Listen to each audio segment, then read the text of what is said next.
comme dans les psaumes des degrés, David, qui montait marche après marche, louant, bénissant le Seigneur, pour entrer dans le temple, chanter ce chœur éternel. Dieu 3 fois saint, je pénètre dans ton temple.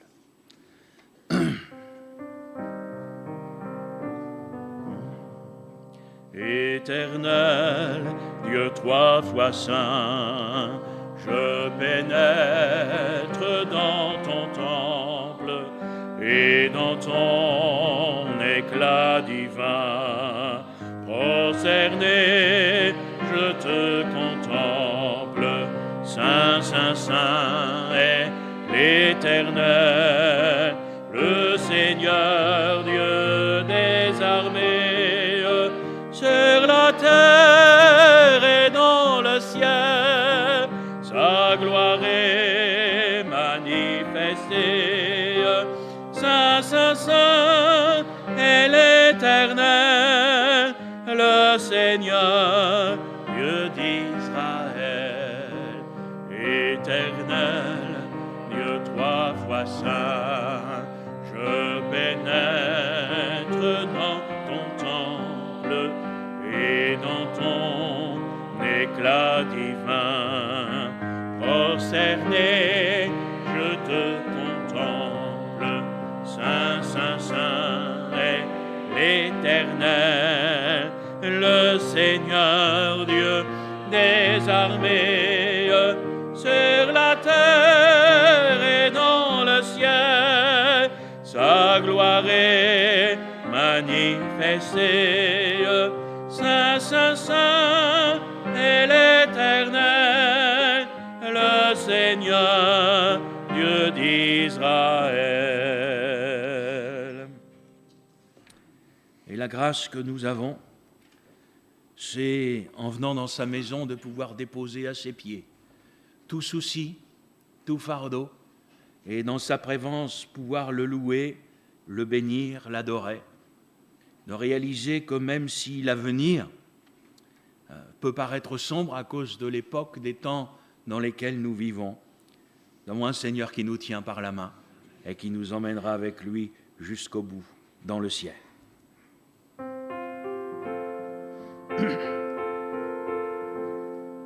Je ne puis voir, c'est loin sur mon chemin, dans un brouillard se voile mon destin, mais par la main de Jésus mon sauveur, je suis en paix, je trouve le bonheur.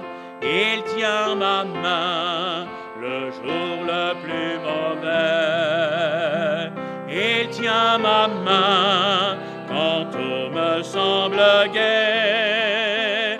Il tient ma main, oh quelle douce paix. Mon cher sauveur me tiendra par la main. Je ne sais rien de ce qui m'attendra, de ce que l'avenir m'apportera. Conduis mes pas, Jésus mon Rédempteur. Oh, tiens ma main, c'est là mon grand bonheur. Il tient ma main le jour le plus mauvais. Il tient ma main quand tout me semble gai.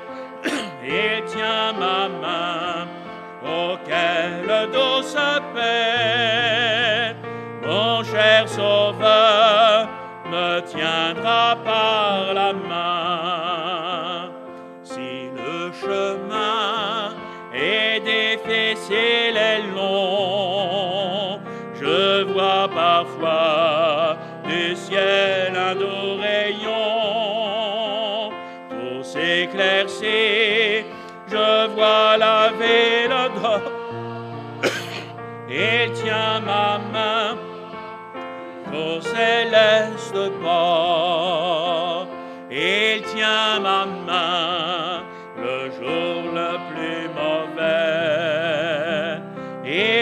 tient ma main quand tout me semble gai. Il tient ma main, oh quelle douce paix. Mon cher Sauveur me tiendra par la main. Et la parole de Dieu nous affirme que jamais il ne nous abandonnera. Quelle grâce! Alors, notre désir ce matin encore, c'est de ressembler au Seigneur Jésus. C'est notre vocation de ressembler Jésus. C'est mon espoir suprême. Penser, agir, aimer toujours plus comme toi.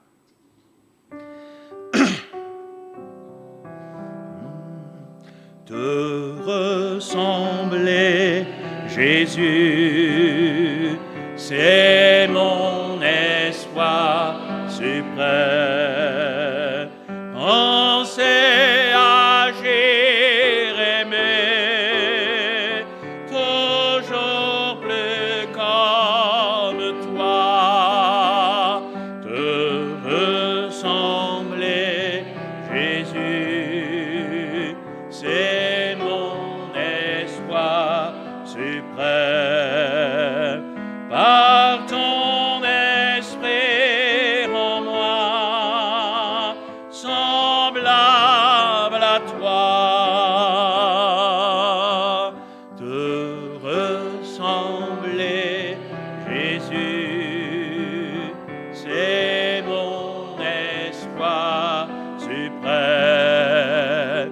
Penser, agir, aimer, toujours plus comme toi, te ressembler, Jésus, c'est mon espoir suprême.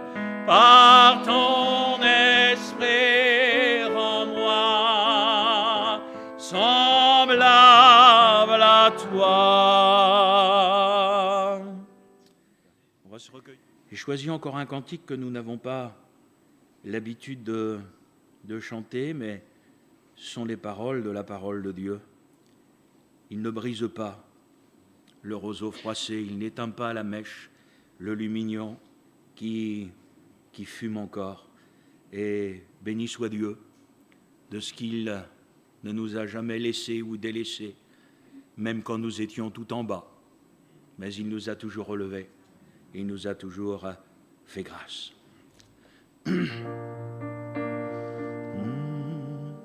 Comme une faible plante sur une terre desséchée, comme un rejeton sans éclat ni beauté.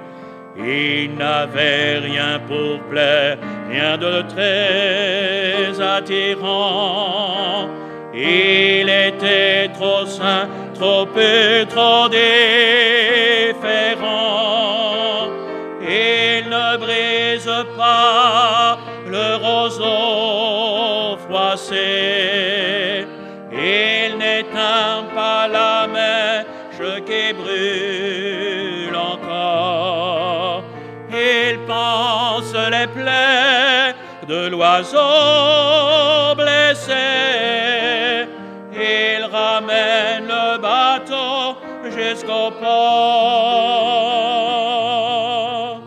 Qui a cru que c'est nos peines qu'il a portées, que ce sont nos douleurs dont il s'est chargé.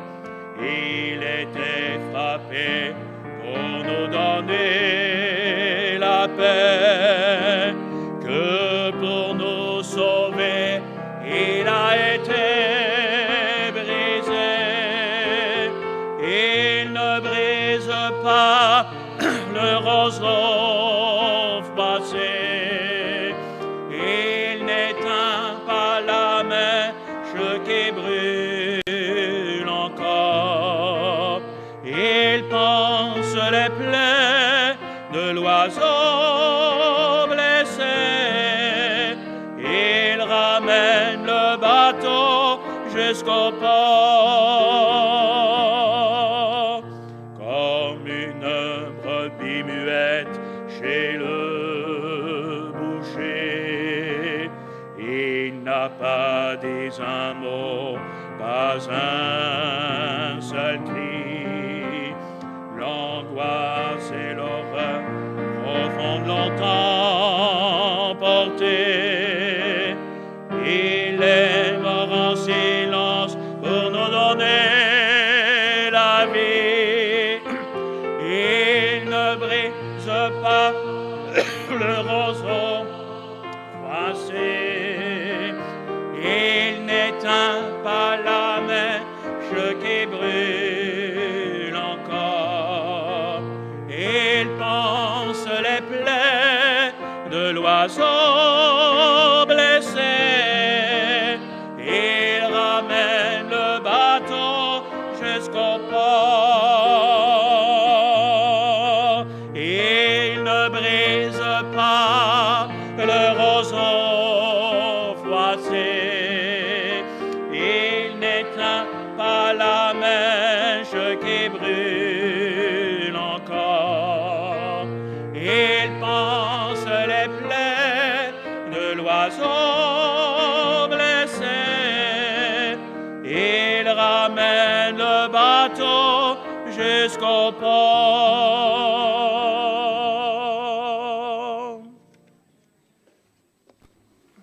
J'ai voulu aussi chanter la croix avec un beau cantique qui nous parle de Jésus, du chemin qui l'a mené jusque vers cette croix. Et ce cantique nous dit « Il s'avance vers le Golgotha ».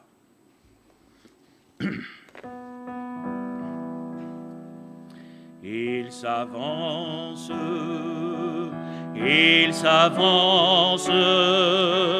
vers le Golgotha,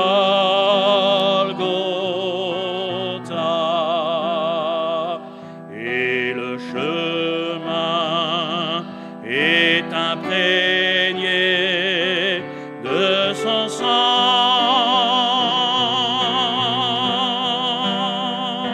sans murmure et sans plainte, meurtre et sanglant, seul il va, sans murmure et sans plainte, meurtre et sanglant, seul il va.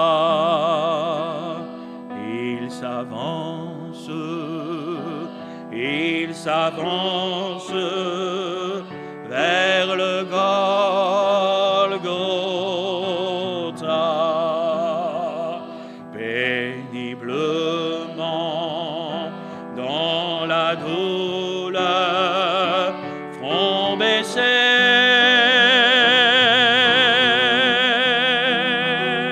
le bois rugueux sur l'épaule, cruellement est placé, le bois rugueux sur l'épaule, cruellement est placé. Il s'avance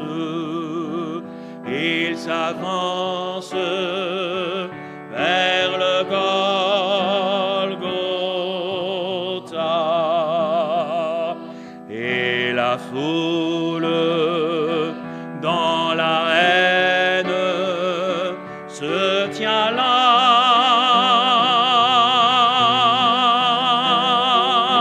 Elle insulte, injurie, elle raille le Seigneur. Elle insulte, injurie, elle raille le Seigneur. Il s'avance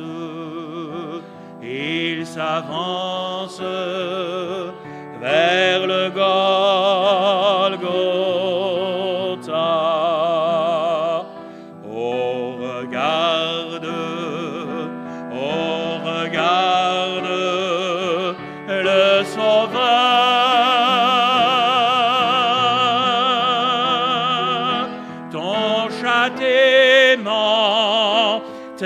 ténèbres, tout ton péché sont sur lui, ton châtiment, tes ténèbres, tout ton péché sont sur lui.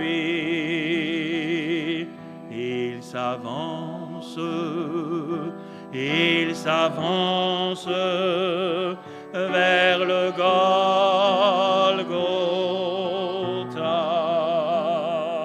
car mon Sauveur, mon Rédempteur, mon Seigneur,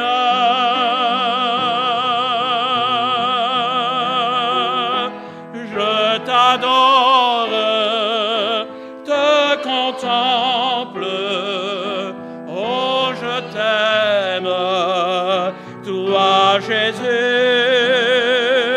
je t'adore, te contemple, oh je t'aime, toi Jésus.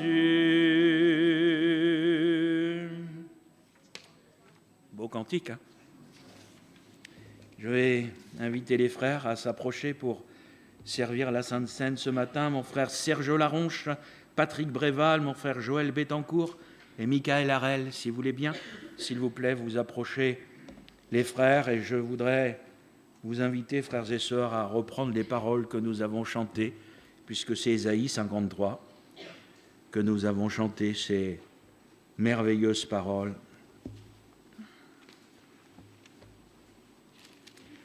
Que nous ne nous lasserons jamais de lire, de relire, d'apprendre.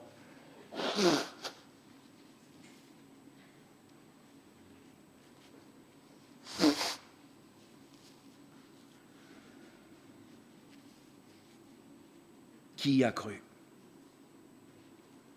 à ce qui nous était annoncé? Qui a reconnu le bras de l'Éternel? Il s'est élevé devant lui comme une faible plante, comme un rejeton qui sort d'une terre desséchée. Il n'avait ni beauté ni éclat pour attirer nos regards, et son aspect n'avait rien pour nous plaire. Méprisé et abandonné des hommes. Homme de douleur et habitué à la souffrance, semblable à celui dont on détourne le visage, nous l'avons dédaigné, nous n'avons fait de lui aucun cas. Cependant, ce sont nos souffrances qu'il a portées. C'est de nos douleurs qu'il s'est chargé, et nous l'avons considéré comme puni, frappé de Dieu et humilié. Mais il était blessé pour nos péchés, brisé pour nos iniquités. Le châtiment qui nous donne la paix est tombé sur lui, et c'est par ses meurtrissures que nous sommes guéris. Nous étions tous errants comme des brebis, chacun suivait sa propre voie, et l'Éternel a fait retomber sur lui l'iniquité de nous tous. Il a été maltraité et opprimé, et il n'a point ouvert la bouche, semblable à un agneau qu'on mène à la boucherie, à une brebis muette devant ceux qui la tondent, il n'a point ouvert la bouche. Il a été enlevé par l'angoisse et le châtiment, et parmi ceux de sa génération, qui a cru qu'il était retranché de la terre des vivants et frappé pour les péchés de mon peuple? On a mis son sépulcre parmi les méchants, son tombeau avec le riche, quoiqu'il n'ait point commis de violence et qu'il n'y ait point eu de fraude dans sa bouche. Il a plu à l'Éternel de le briser par la souffrance. Après avoir livré sa vie en sacrifice pour le péché, il verra une postérité et prolongera ses jours, et l'œuvre de l'Éternel prospérera entre ses mains. À cause du travail de son âme, il rassasiera ses regards. Par sa connaissance, mon serviteur juste justifiera beaucoup d'hommes, et il se chargera de leurs iniquités. C'est pourquoi je lui donnerai sa part avec les grands. Il partagera le butin avec les puissants, parce qu'il s'est livré lui-même à la mort, et qu'il a été mis au nombre des malfaiteurs, parce qu'il a porté les péchés de beaucoup d'hommes, et qu'il a intercédé pour les coupables. Amen.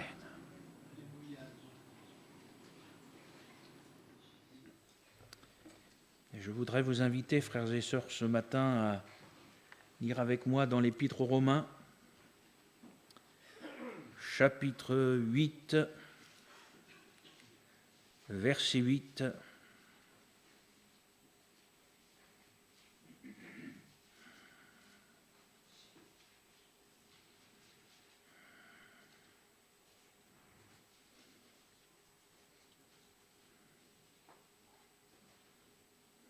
Romains 8, verset 8.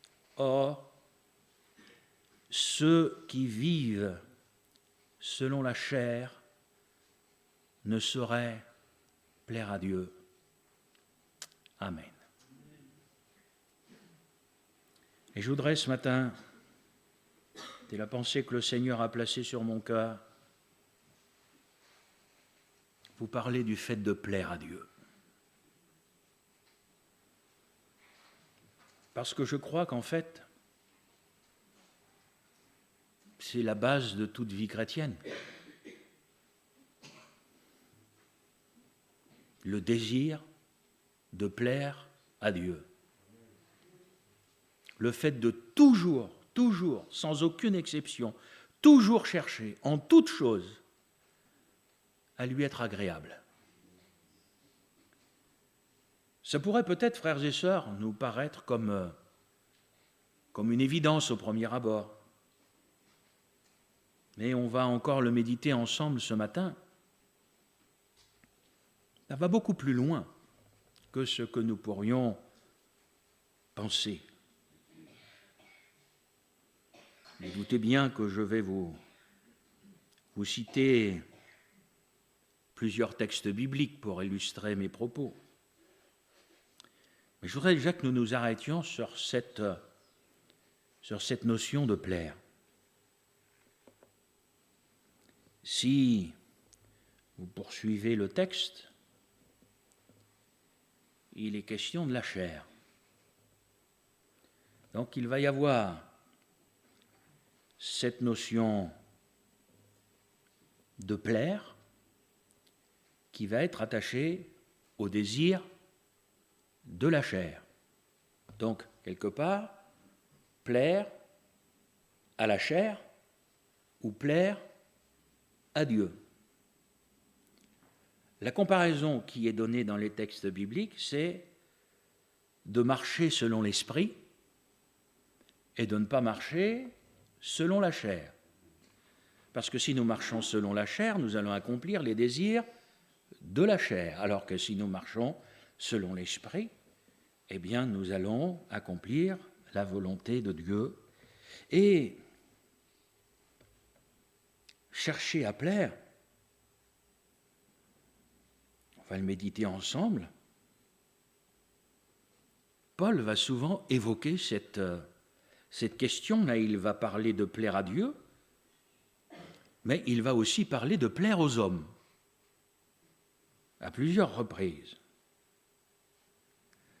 Donc, il va y avoir des luttes spirituelles, et dans ces luttes spirituelles, il va y avoir une lutte afin de ne pas chercher à plaire aux hommes, mais chercher à plaire à Dieu. Et on peut chercher à plaire aux hommes. Je vais aborder les textes bibliques. La Bible nous parle que certaines choses vont être faites par une épouse pour plaire à son mari, par un mari pour plaire à sa femme, ou pour plaire aux enfants. Ne souriez pas trop les futurs mariés, vous n'avez pas rigolé dans 5 minutes là.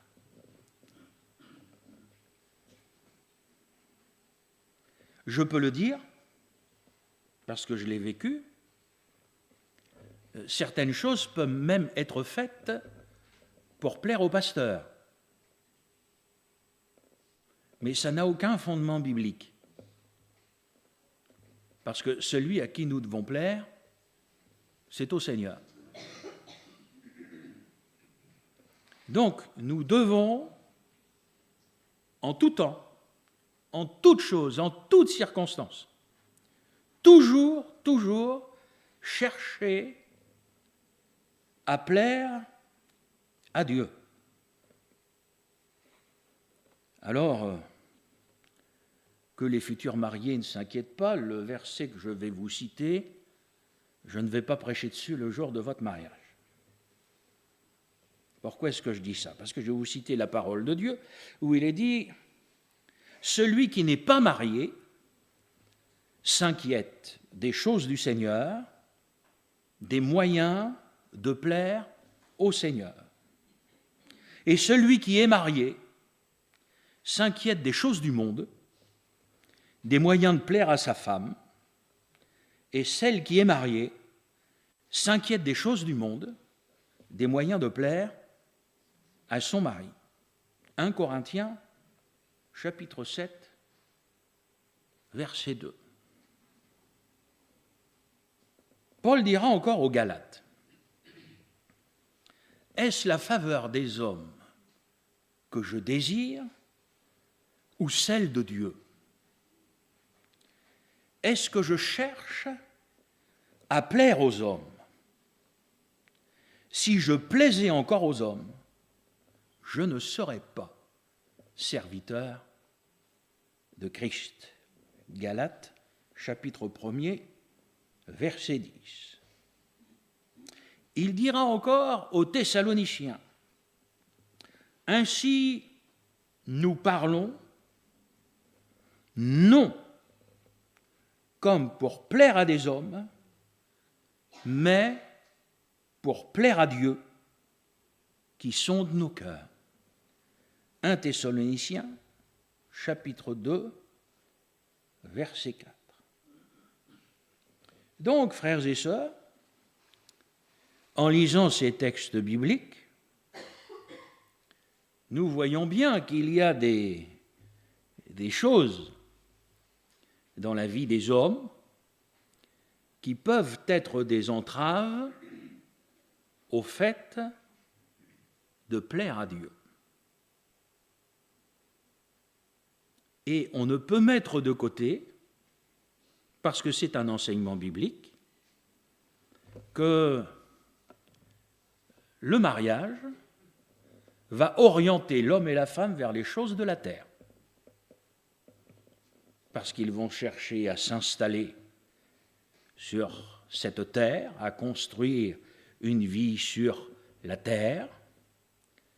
Et donc, ils vont se marier, ils vont chercher à construire une maison, ils vont chercher, donc ils vont, leurs pensées, leurs désirs. La Bible ne dit pas que c'est un péché, mais le Seigneur est en train de nous montrer une voie spirituelle. Il nous montre qu'en fin de compte, certaines choses qui sont tout à fait normales, mais en fin de compte vont orienter nos choix vers les choses de la terre. L'apôtre Paul va parler de sa prédication en disant « Est-ce la faveur des hommes que je recherche ?» Et vous savez qu'on peut prêcher en recherchant la faveur des hommes. On peut être un pasteur qui va chercher la faveur des hommes. Pour ça, c'est très facile. Il y a des choses dans sa prédication qu'il ne faut pas dire. Et en dehors de la prédication, en tant que pasteur, il y a des choses qu'il ne faut pas faire. Il faut toujours dire oui et jamais dire non. Et là, vous attirez la faveur des hommes. Mais l'apôtre Paul dira, mais nous parlons, mais pas pour plaire aux hommes, mais pour plaire à Dieu. Dieu qui connaît, lui, nos cœurs. Donc l'apôtre va mettre l'accent, va attirer l'attention sur le fait de chercher à plaire aux hommes, d'attirer la faveur des hommes.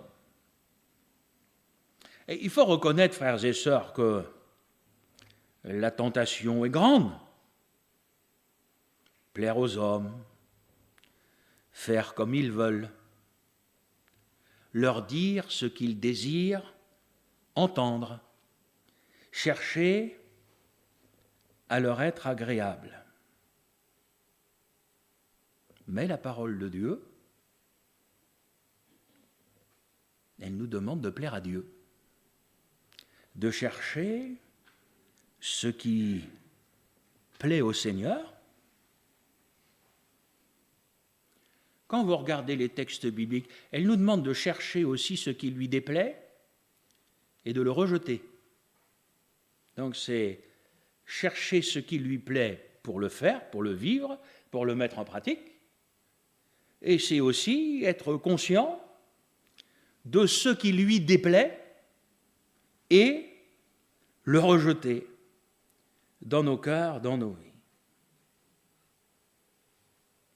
Est-ce que ma manière de vivre plaît à Dieu? Est-ce que vous croyez que c'est une question importante?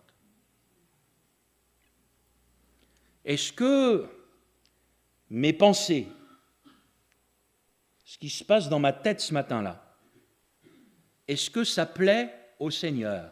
Est-ce que ça lui est agréable? Est-ce que mes paroles lui plaisent? Est-ce qu'elles lui sont toujours agréables?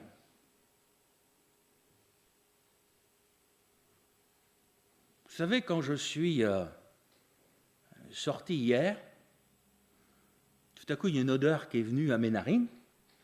Je me suis dit, tiens, il y a un paysan qui avait pendu du purin. Je n'ai pas besoin d'aller voir le champ pour le savoir. Vous savez, vous avez une odeur. Bon, moi, je suis habitué à la campagne, je ne sais pas vous, bon, voilà.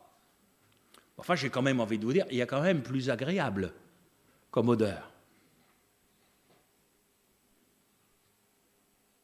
Est-ce que ma vie est d'une odeur agréable à Dieu? Est-ce qu'elle lui plaît? Ma façon de vivre, ma manière de parler, mon attitude à l'égard de l'autre. Est-ce que ça plaît à Dieu? Pour ça, il faudrait se poser la question, est-ce que je veux lui plaire? Est-ce que j'ai envie de lui plaire? Est-ce que c'est un ardent désir dans mon cœur? Parce que si c'est un ardent désir de mon cœur, alors je vais rejeter ce qui lui déplaît. Vous savez, il y a des prédications, on n'a pas besoin de les entendre. Parfois, on sait bien, on sait déjà ce qui déplaît à Dieu dans nos vies. Le problème, ce n'est pas de savoir ce qui lui déplaît, c'est de savoir est-ce que vous voulez lui plaire. Parce que si vous voulez lui plaire, ce qui lui déplaît, vous allez l'enlever. Ça doit dépasser le cadre des paroles. Ça doit dépasser le cadre des cantiques. Ça doit être, mon frère, ma sœur, quelque chose de simple, quelque chose de concret. Est-ce que ma vie de couple plaît à Dieu? Je vais peut-être vous déranger ce matin dans ce que je veux dire, mais est-ce que vous considérez que c'est quelque chose d'important? Quand vous voyez l'image que le Seigneur va renvoyer du couple en parlant de Christ et de l'Église, excusez-moi, il n'y a pas de lien plus fort que celui-là. Est-ce que ma vie de couple plaît au Seigneur? Est-ce que ma manière d'éduquer mes enfants plaît à Dieu? Amen. Est-ce que, pour les jeunes qui sont là, est-ce que mon attitude en cours plaît au Seigneur? Est-ce que mon attitude sur mon lieu de travail plaît au Seigneur? Est-ce que par mon attitude, mes paroles, mes actions, mes réactions, est-ce que je suis un témoin fidèle du Seigneur? Quand Paul dira « Soyez mes imitateurs comme je le suis moi-même de Christ. Il faut pouvoir le dire.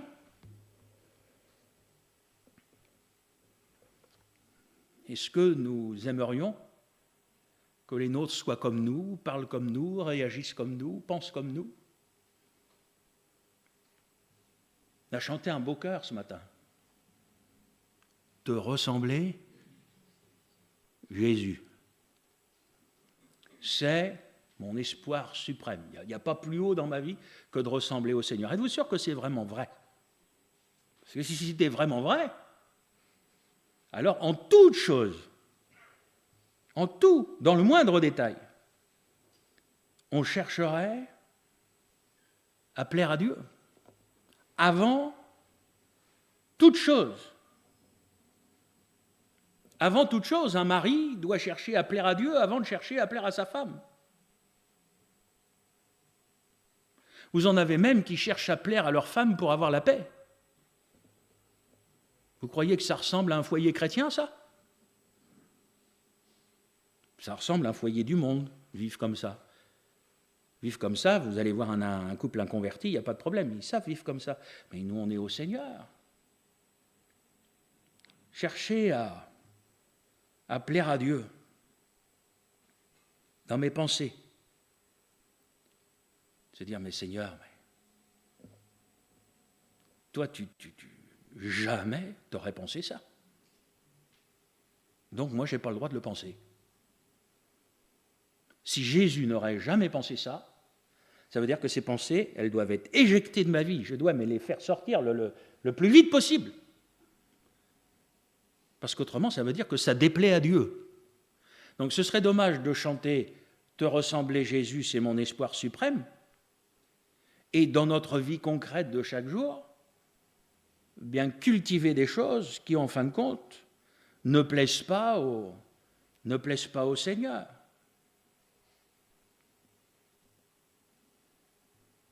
Plaire à Dieu, c'est d'abord s'occuper de ce qui lui déplaît. Avant de chercher à faire ce qui lui plaît, commencez à ne plus faire ce qui lui déplaît. Et là, vous travaillerez sur de bonnes bases.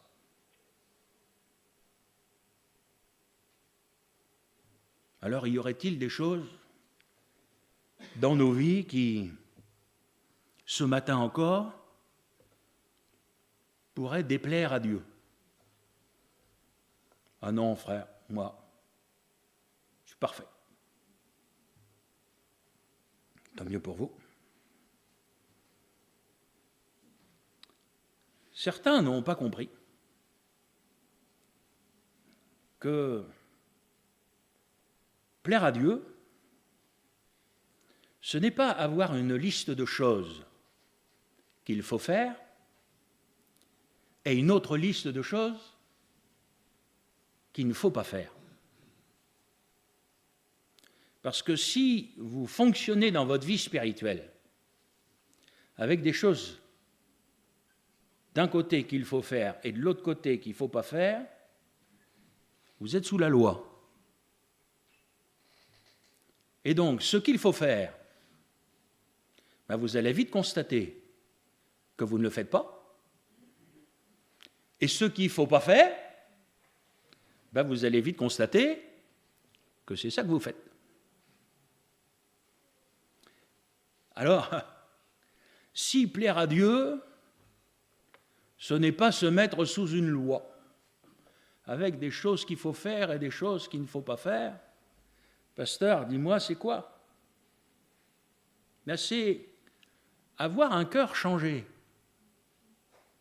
C'est la parole qui dit « Ayez en vous les sentiments qui étaient en Jésus ».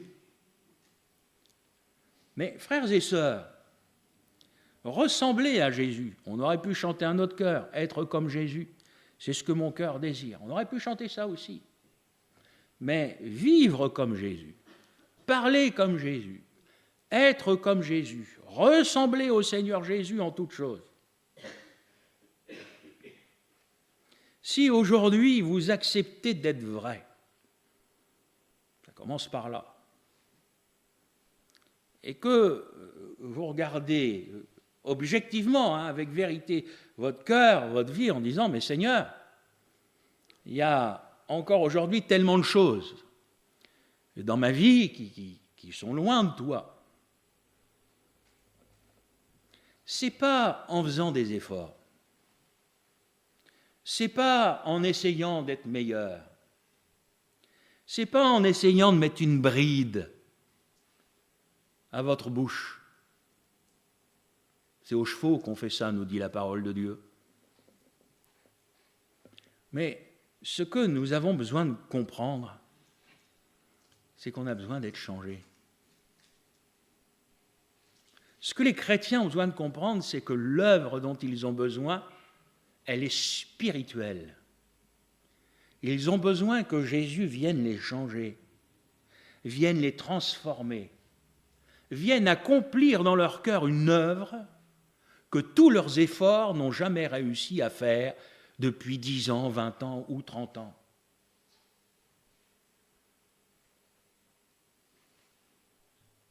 Je voudrais que vous compreniez ce que je vais vous dire. Il y a des chrétiens, ils auraient besoin de retrouver l'esprit de la conversion. Vous savez, quand on se convertit, on est pécheur, on vient au Seigneur Jésus et on chante ce vieux cantique, « Quel que je suis, sans rien à moi, sinon ton sang, versé pour moi, agneau de Dieu, bien je viens. Je viens tel que je suis, je viens avec mes fautes, je viens avec mes péchés. » Et quand on se convertit, on ne dit pas seulement « Seigneur, pardonne-moi », on dit « Seigneur, change-moi. Change mon cœur, change ma vie, transforme-moi. » Alors on va parler de la nouvelle naissance, on va parler d'une vie nouvelle. On va parler de vivre comme Jésus. Et puis le temps passe. Et quand le temps passe, on réalise que il y a bien des choses dans la vie qui ne vont pas encore. Alors on peut toujours prendre toutes sortes de résolutions. On peut toujours s'imposer toutes sortes de choses. Alors il faut venir à la croix. Il faut baisser les armes.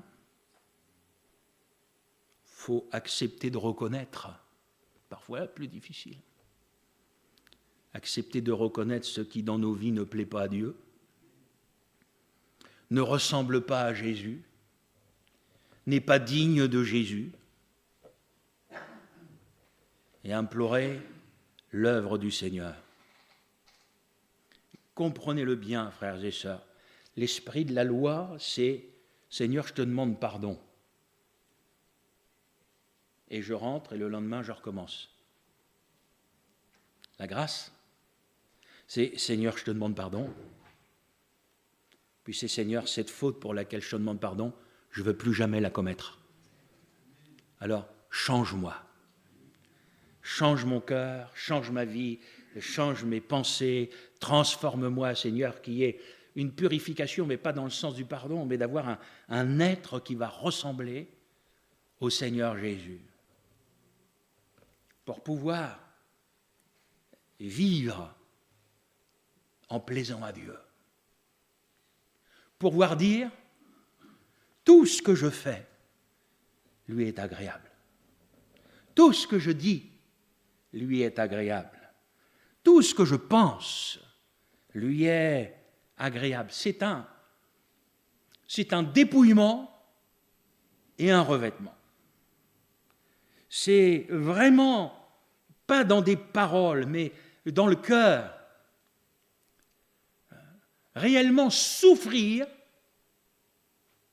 quand on n'est pas comme Jésus. Ça va nous amener à quitter la propre justice, à quitter nos raisonnements, à quitter nos raisons. Ça va nous amener à accepter de reconnaître d'avoir tort, même si nous avons raison. Ça, c'est mourir.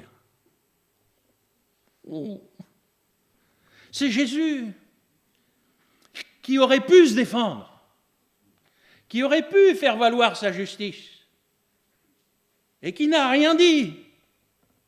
Il a été muet comme un agneau, que l'on mène à la boucherie.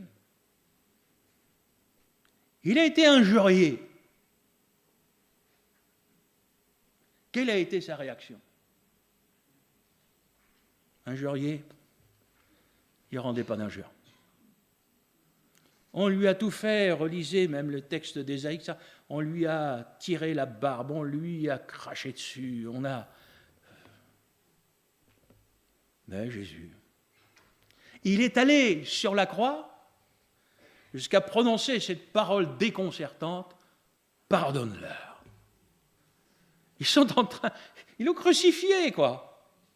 Ils lui ont tout fait, ils l'ont fouetté, ils lui ont enfoncé une couronne avec des épines sur la tête, ils l'ont battu, ils lui ont tout fait. Et le Seigneur les aime. Et le Seigneur dit, Père, pardonne-leur. Ils ne réalisent pas ce qu'ils sont en train de faire. Paul disait à Tite ces choses. Rappelle-leur d'être soumis aux magistrats et aux autorités. Que tous m'entendent bien. Tout l'auditoire, soumis aux magistrats et aux autorités. La Bible le dit. Même soumis à la gendarmerie, à la police, soumis. C'est eux qui disent, et moi dessous, je dis oui. Sois soumis. Rappelle-leur d'obéir. Tite, rappelle-leur d'être prêts à toute bonne œuvre. Tite, rappelle-leur de ne médire de personne, d'être pacifique,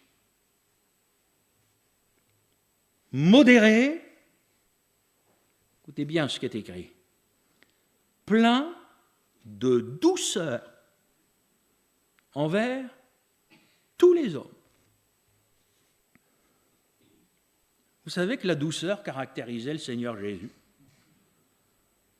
Il était doux et humble de cœur. Je n'ai pas dit qu'il était faible. La douceur, ce n'est pas de la faiblesse.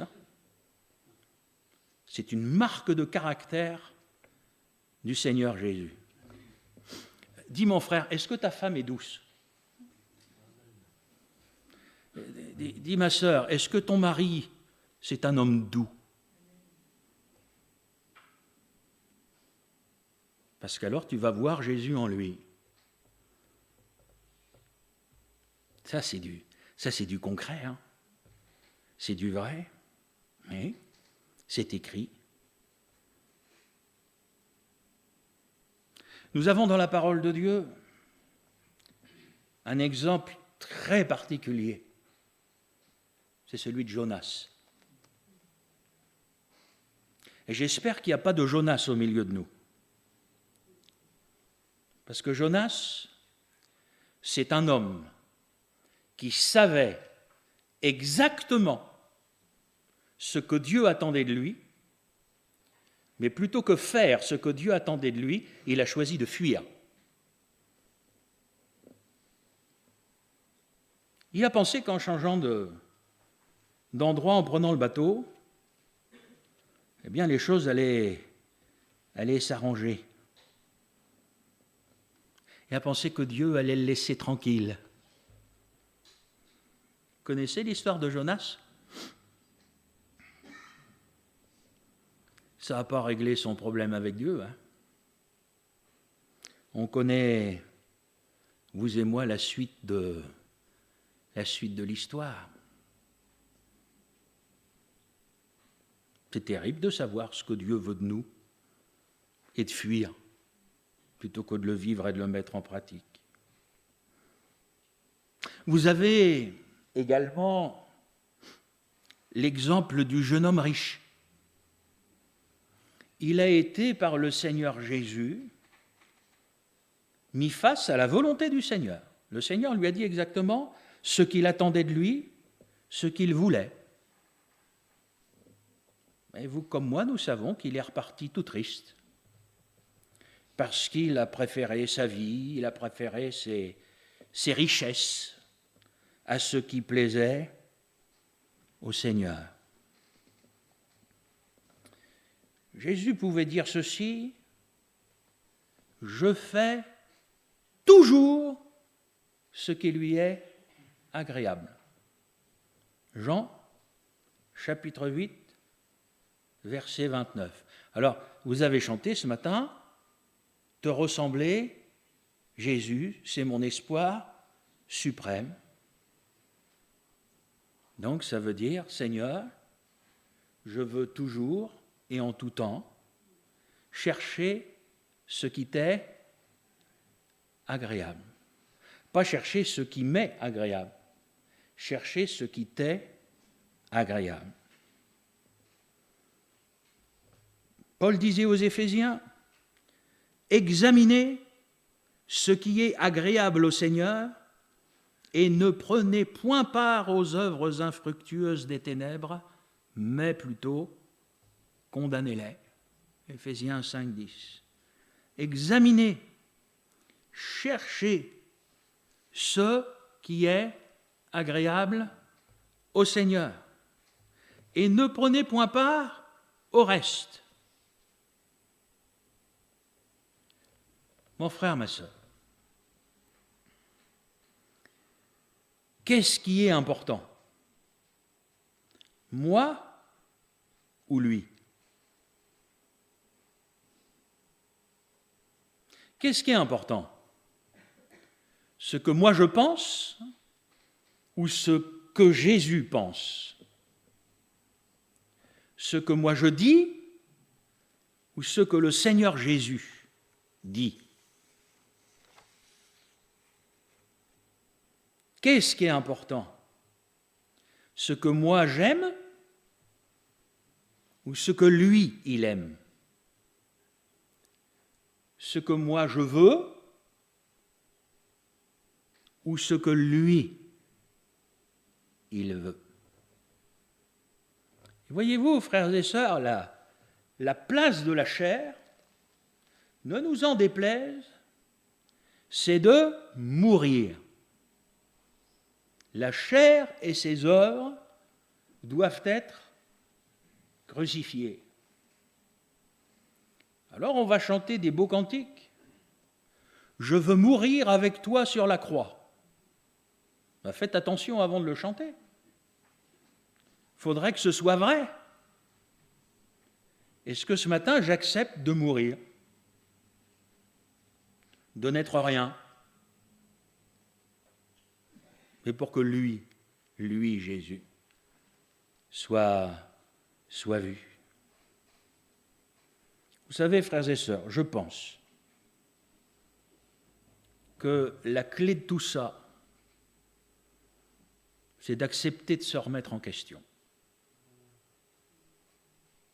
C'est peut-être ça le plus dur. C'est pas de raisonner, c'est de venir au pied de la croix de Jésus et lui dire, Seigneur, toi, dis-moi ce que tu penses. Se remettre en question.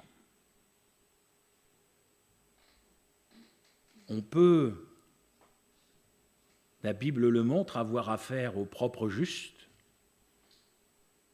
Ou à la propre juste, c'est quelqu'un qui va toujours justifier par telle ou telle chose ses attitudes, ses réactions. Ou accepter de nous remettre en question. Pour illustrer ça dans la Bible, vous avez la prière du pharisien et du publicain. Alors la prière du pharisien, c'est la prière du propre juste. Il se justifie alors que l'autre se repent. Seigneur, moi,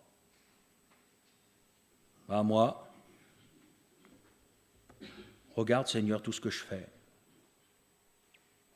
regarde l'argent que je donne à l'Église.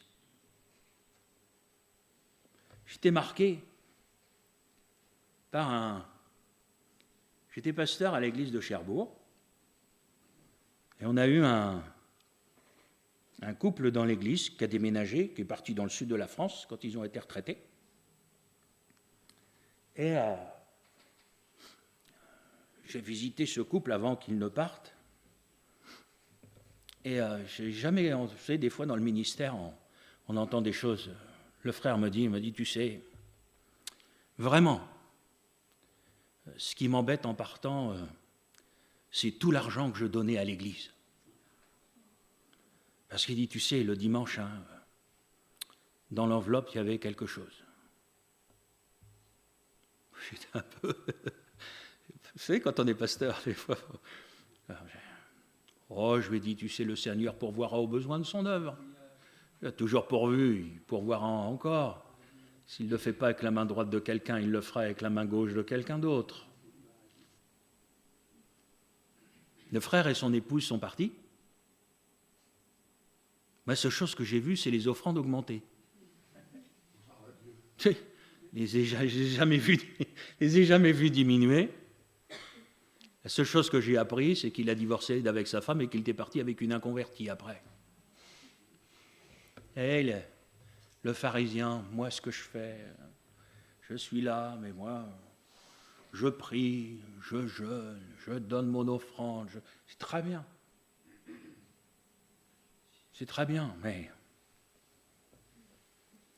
le cœur, les pensées.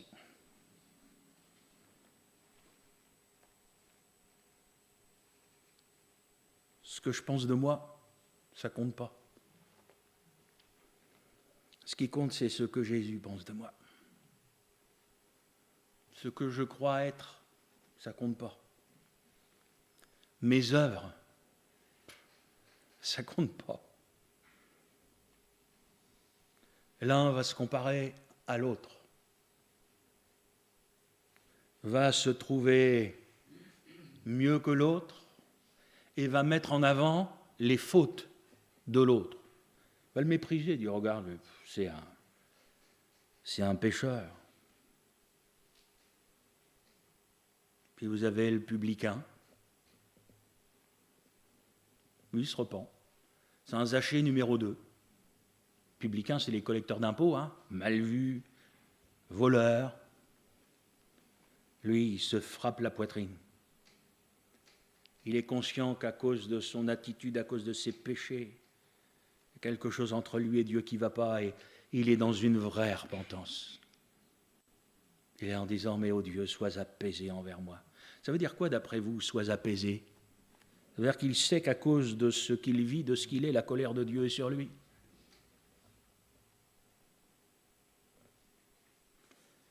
J'ai été plusieurs fois dans ma méditation profondément arrêté sur l'exemple d'Ananias et de Saphira. Ça s'est passé sous la loi ou sous la grâce? On est d'accord?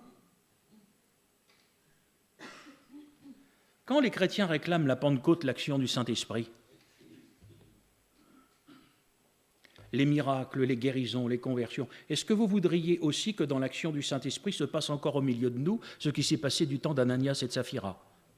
Parce que j'aimerais vous dire, ça en fait aussi partie. Puis dire, Seigneur, si au milieu de nous, il y a des menteurs, tue-les. Tiens, il n'y a personne qui dit Amen. C'est bizarre. Vous savez, frères et sœurs, il ne faut pas jouer avec le feu. Moi, je crois que le Seigneur parle patiemment. Je ne sais pas si vous avez remarqué depuis quelque temps la direction que Dieu nous donne pour aller au plus profond de nos cœurs. Cesser de nous attacher à toutes sortes d'apparences religieuses, mais de nous attacher à ce qui est vraiment au cœur. Non pas que certaines apparences, je le répète, sont bibliques, il n'y a pas de problème, mais le plus important, c'est le cœur. C'est de là que tout vient. Voulez-vous que vos enfants soient bénis? Arrêtez de prier, parlez-moi de votre cœur. Ça sert à quoi que vous priez si vous gardez des choses dans votre cœur qui déplaisent à Dieu? Vivez en cherchant tous les jours à plaire à Dieu et vous attirerez la bénédiction de Dieu sur les vôtres. Je ne dis pas qu'il ne faut pas prier pour les nôtres. Ce que je vous dis, c'est que vivre la parole de Dieu, c'est plus important encore que de faire monter des prières. Parce que vivre, c'est une prière. Quel exemple? Ça vous parle l'exemple, le témoignage? Quel exemple? Est-ce que nos enfants retiendront de nous? Ben oui. Parce que un chien, ça ne fait pas des chats. On est d'accord? Vous savez, quand vous éduquez vos enfants dans la consécration, quand vous les éduquez dans le service, quand vous les éduquez dans le dépouillement des choses de la terre, ça produit des fruits. D'autres éducations produisent aussi des fruits. Nos enfants, en fin de compte, ils sont ce qu'on en fait. Hein. Qu'est-ce qu'on va laisser derrière nous? Je ne vous parle pas, le jour où vous fermerez les yeux, de ce que le pasteur dira du haut de l'estrade, il fera que des louanges. Le jour où on meurt, on est le plus grand, on est le plus beau, on est le plus gentil, on est tout. Vivement qu'on meurt. Hein.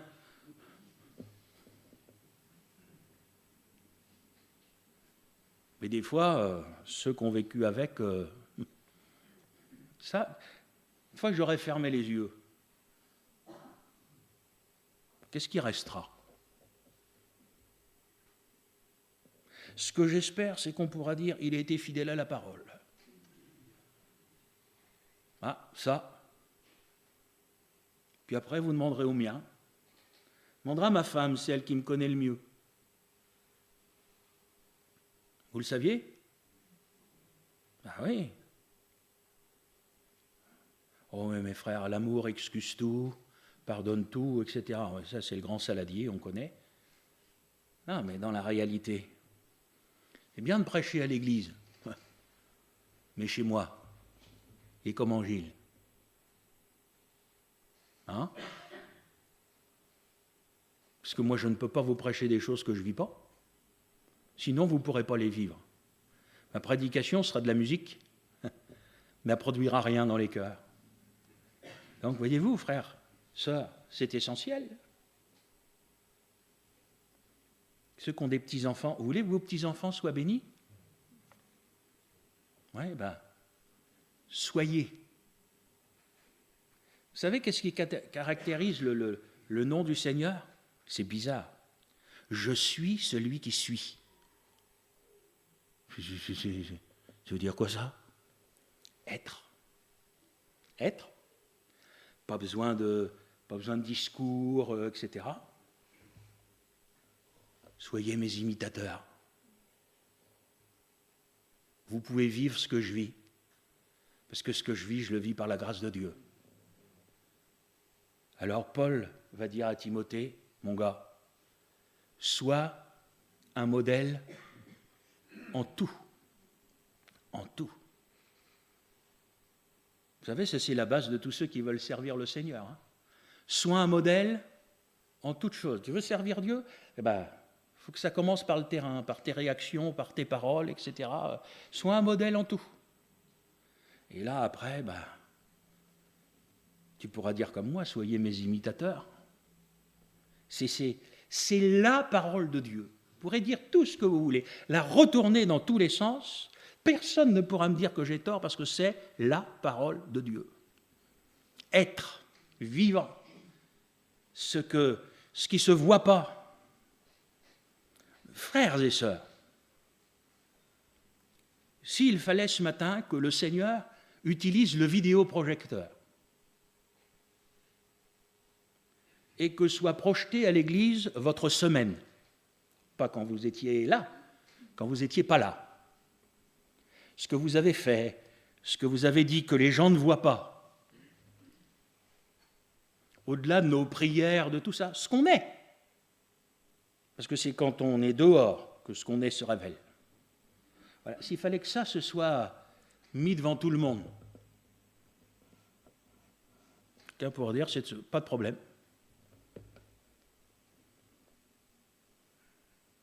Vous ne croyez pas qu'on devrait pouvoir dire pas de problème? Parce que j'ai chanté te ressembler Jésus, parce que je veux ressembler au Seigneur, parce que je veux parler comme Jésus. Donc, Seigneur, toutes mes paroles de la semaine, tu peux les montrer à tout le monde. Il n'y a rien dans mes paroles que toi, tu n'aurais dit. Si tu avais été à ma place, Seigneur Jésus, tu aurais dit exactement la même chose. Pas de problème. Dans mes pensées, oh Seigneur, il n'y a pas de problème. J'ai dans mon cœur les sentiments qui sont en Jésus. Donc, Seigneur, tu peux étaler mes pensées devant tout le monde. Seigneur, il n'y a absolument aucun souci. Mes attitudes à la maison, avec mon épouse, avec mes enfants, sur le lieu de travail, avec les inconvertis. Seigneur, tu peux montrer ça devant tout le monde. Seigneur, il n'y a absolument aucun souci. Cette semaine, j'ai fait ma feuille d'impôt. Je ne sais pas si vous l'avez déjà fait. J'ai pris mon ordinateur, tac. Pas de problème, Seigneur. Moi, je ne voudrais pas être voleur pour 1 centime. Hein. Je préfère payer un peu plus que moins et voler. Donc, pas de problème. N'est-ce pas? Ouais. Et vous savez, mon frère, ma soeur, c'est surtout pas à moi que vous aurez des comptes à rendre. Mais je voudrais qu'on se souvienne, parce que moi je ne cherche pas à être agréable, je cherche à être vrai. Donc je suis obligé de vous dire certaines choses. J'aimerais vous dire qu'un jour nous passerons au tribunal de Christ. Et qu'il vaut mieux que vous régliez vos comptes maintenant, plutôt que là-haut.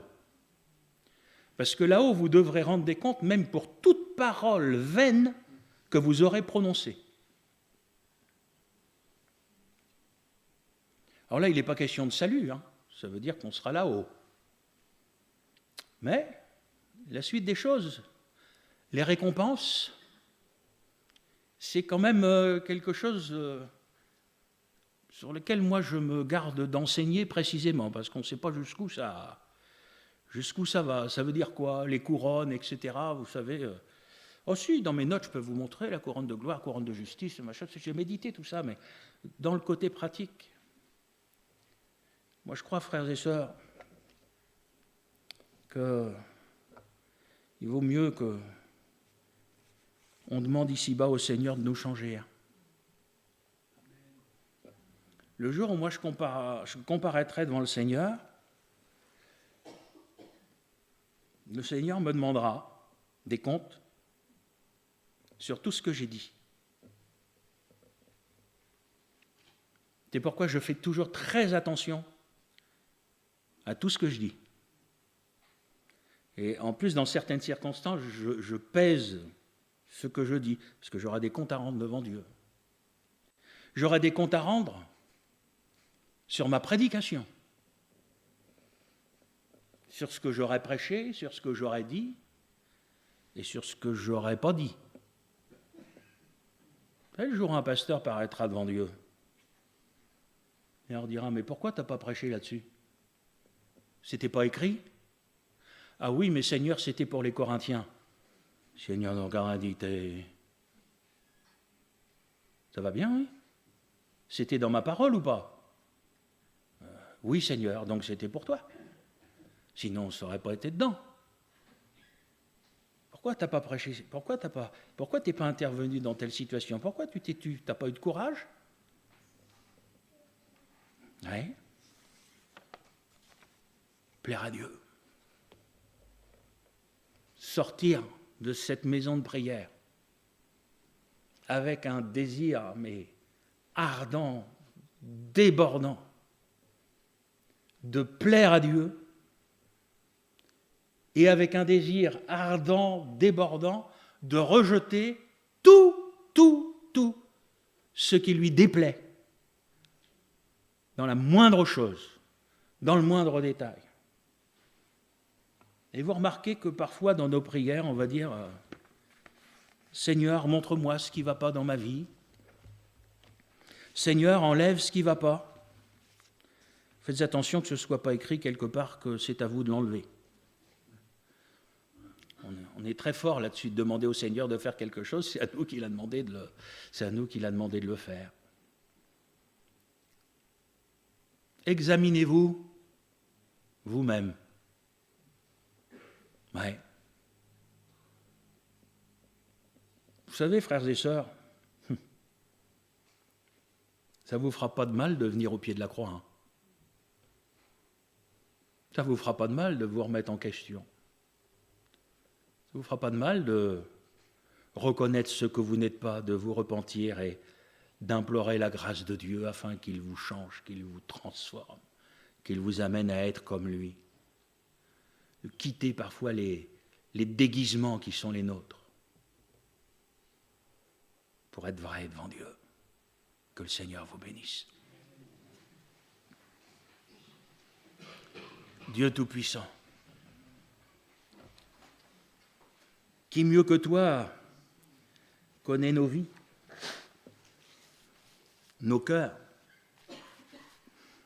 dans ce qu'il y a de caché, d'intime, de secret. C'est toi qui sondes nos cœurs et nos reins. Tu connais jusqu'à la moindre de nos pensées. Seigneur, ce que je veux, c'est te ressembler. C'est être comme toi. Seigneur, je veux plus des apparences. Je veux la réalité. Je veux plus des discours, des prédications qui n'ont aucun effet. Je veux voir les cœurs changer, les vies transformées. Alors pour ça, Seigneur, c'est toujours le même endroit auquel tu nous appelles à venir. C'est au pied de la croix. Mais tu nous demandes d'y venir avec un cœur vrai, sincère, avec un désir véritable d'être changé, d'être transformé, pour que ma bouche soit ta bouche, pour que mes pensées soient tes pensées,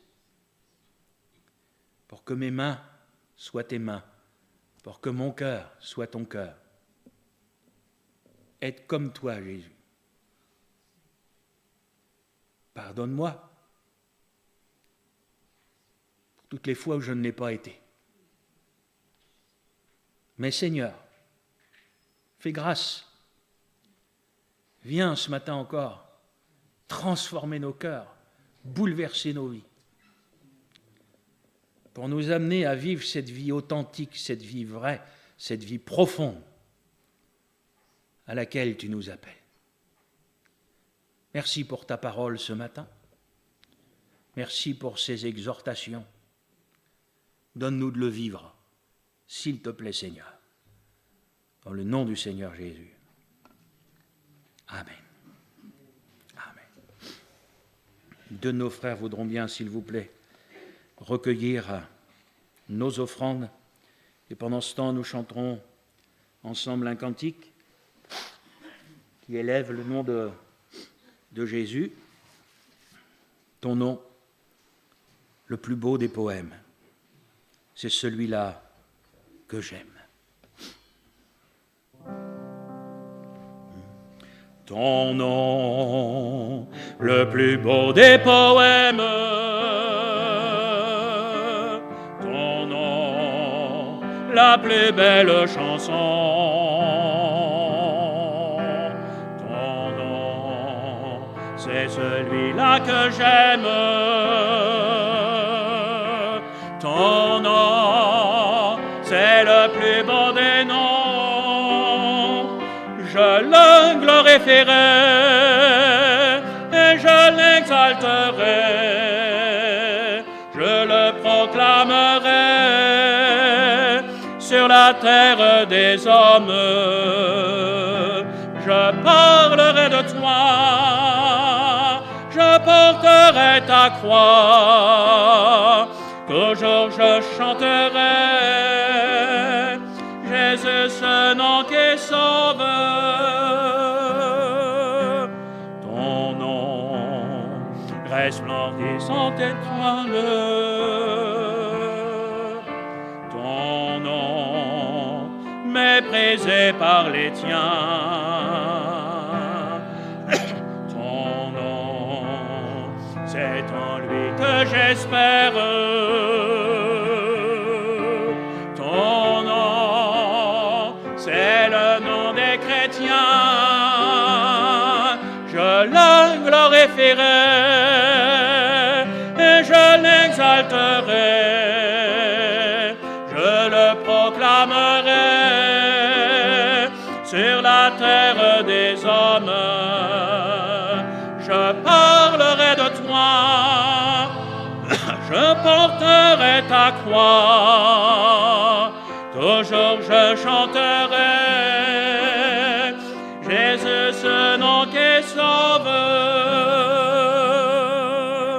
Ton nom, resplendissante étoile. Ton nom, soleil brûlant d'amour. Ton nom a déchiré le voile. Ton nom brillera pour toujours. Je le glorifierai et je l'exalterai. Toujours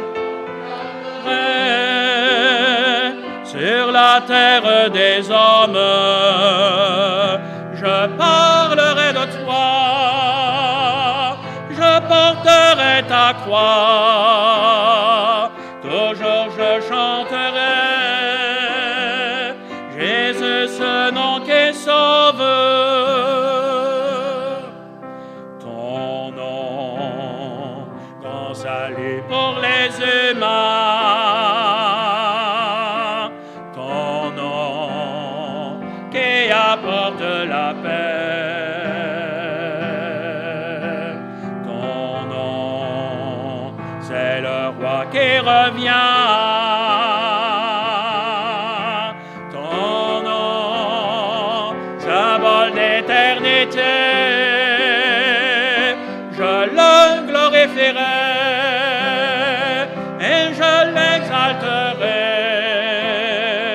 Toujours je tournerai sur la terre des hommes.